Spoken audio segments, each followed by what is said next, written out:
What's up, everybody? The Walking Dead universe is back with the Rick and Michonne focused show, The Ones Who Live. There will be spoilers here in my breakdown of episode 1, so make sure you've seen the episode, or you just don't care about spoilers before you continue. Now let's get into it. I'm going to hit the story of the first episode here, and then I'll give my pros and cons about the episode after that.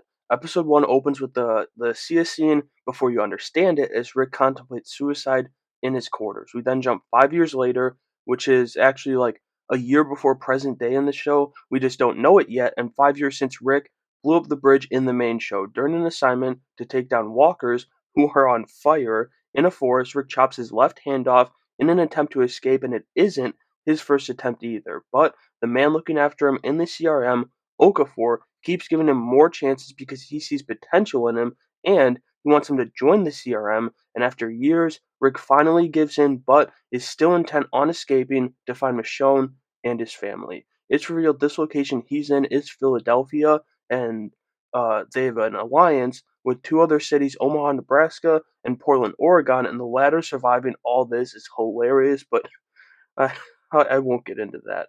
The opening scene of the episode is then contextualized as Omaha falls, along with the 90,000 people who inhabited it. So now they only have one ally left, Portland, which again, just hilarious that that place out of all the cities in the U.S. has survived and thrived in a zombie apocalypse. On a mission after a year of serving in the CRM, Rick tells Okafor his childhood stories. We learn he lived on a failing farm when his father lit the crops on fire, which led to the house and barn burning down. Thinking his father an honest man, though, Rick believed it was lightning that started the fire, but his father did it because it ended up saving the farm and giving them one of their best harvest seasons yet. The episode then ends as a chopper is hit and Okafor is KIA before it goes down.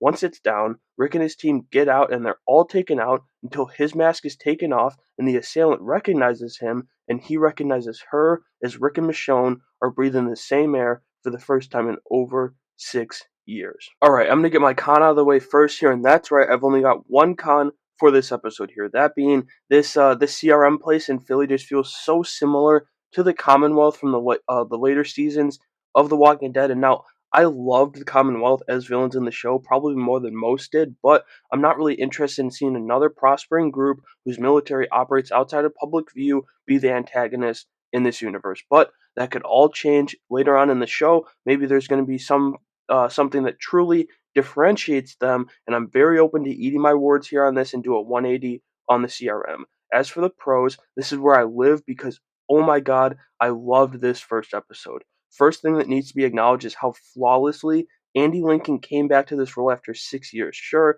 he appeared in the series finale for the main show, but he hadn't truly played Rick since 2018, and they had to have shot that season in 2017, if not sooner, so that could have been 7 or 8 years truly, but he doesn't miss a goddamn beat coming back to the sheriff. Then there's this CRM guy Okafor, and I both love the character, albeit a short-lived time on the show, as he's already dead, and but more importantly, Craig Tate's performance, but specifically his accent for this role, really cool character that's gone too soon. And finally, I absolutely loved the reunion between Rick and Michonne. I was like 30 minutes into the episode trying to figure out some way they'd reunite, thinking about theories and everything, and I sure as hell didn't expect it here in episode 1, so it was both a nice surprise and a really touching scene that absolutely nailed the way these two would reunite now that I think about it. So that'll do it for my breakdown of the first episode of The Ones Who Lived. I'm so glad these Walking Dead spin-off shows, the Maggie and Negan one, the Daryl one, and now this one,